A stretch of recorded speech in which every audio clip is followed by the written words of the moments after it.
The Gan 356XS is the latest cube from Gan, and currently the most expensive 3x3 on the market.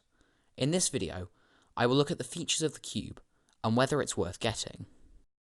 The cube comes in a box resembling a phone's packaging. The cube is in another box which is really weird to open.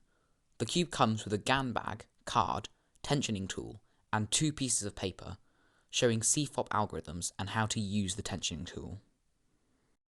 First off, some basic information. The cube is 56mm across, which is very standard, and 68 grams, which is extremely light. Even many 2x2s are heavier. The core of this cube is plastic, unlike most cubes which have a metal core. As far as I can tell, this makes no real difference to the cube, except for the fact that it makes it lighter. Corner cutting on this cube is pretty average. Not amazing, but as much as you will realistically need. Although it cannot do the very extreme angles, the small angles, which are the ones you will use in solves, are much easier than other cubes, so that is good. There are 2 main customization features on this cube, the magnet strength and tensioning. The magnets on the edges can be moved to 3 different points, making 3 options for magnet strength. As the magnets get closer to the center of the cube, they get further away from the corresponding magnet in the corner, therefore getting weaker. The weakest magnet is very weak, almost non-magnetic, and the strongest setting is very strong. I think most people will be happy with one of these 3 settings, and I think this system is an improvement over the system they used on their last flagship cube. The second customization feature is the tensioning.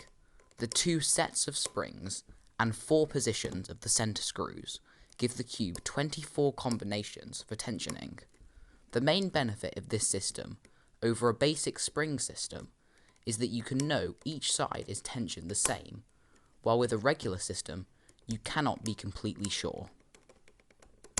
This is good on the cube, but it's not overly new or unique, and the default settings are pretty good, so the magnets, in my opinion, are a more interesting feature, although both are good to see. The cube is very quiet, which is a good trend Gan cubes are taking. Each cube has been quieter and quieter, and this one definitely does not break that trend. For the turning of the cube, it is very fast and very smooth. I think most people prefer a fast cube over slow and controllable. The smooth feeling works well with the speed, as it does not feel massively uncontrollable like other very fast cubes, but of course less controllable than a slower cube. The feeling is really just like a lot of other Gan cubes, just building on the trend of them getting lighter and faster. So is this cube worth it? To answer this, you need to understand how performance scales with price. I think this cube is the best cube currently on the market. So if you do not have any budget issues, or just want the best cube, this is the one for you. However, this does not mean it is worth the price.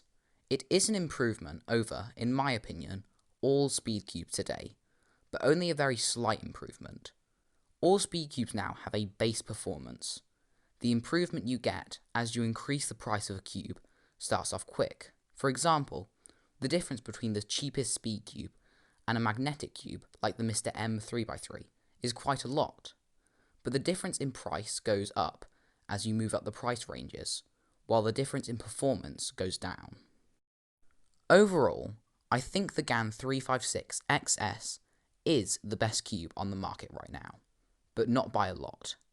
So if you want the best cube, get this one, but if you want a good, reasonably priced cube, I would look elsewhere.